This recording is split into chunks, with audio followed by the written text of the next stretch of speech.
இன்னைக்கு பல்வேறு புயல்கள் வந்தது. அம்மா இருக்கும்போது வந்தது, அம்மா மறைவுக்கு பிறகு வந்தது. அப்படி புயலால் பாதிக்கப்பட்ட அந்த விவசாயிகள் பயிரிட்ட பயிர்கள், அது எந்த பயிராலும் சரி, பருத்தியாக இருந்தாலும் சரி, நெல்லாக இருந்தாலும் சரி, கரும்பாக இருந்தாலும் சரி, ஆக என்ன விவசாயிகள் பயிரிட்டுருக்காங்களோ அந்த பயிருக்கு ஏற்றவாறு நிவாரண தொகையை அனைத்து இந்திய அண்ணா திராவிட முன்னேற்ற கழக அரசு முறையாக கொடுத்தது.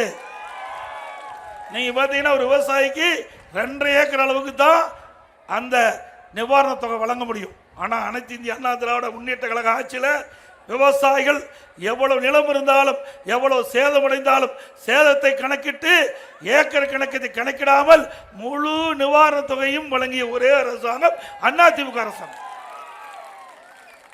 விவசாயிகள் பம்பு செட்டுக்கு மும்முனை மின்சாரம் கொடுத்தோம். எந்த நேரத்தில் போனாலும் விவசாயிகள் மின் மோட்டரை இயக்கி நீர் பாய்ச்சலாம். உங்களுடைய அரசாங்கத்தில் அப்படி இருக்குதா? நான் அங்கே திருவாரூரில் தங்கி இருந்தேன். ரூம்ல அடிக்கடி கரண்ட் போயிட்டே இருக்குது, அடிக்கடி கட் ஆகிட்டே இருக்குது. திமுக ஆட்சி எப்போதெல்லாம் வருமோ அப்பெல்லாம் கரண்ட் கட்டுப்பாடு வரும். அது என்ன மாதிரி இயற்கையா இருக்குது.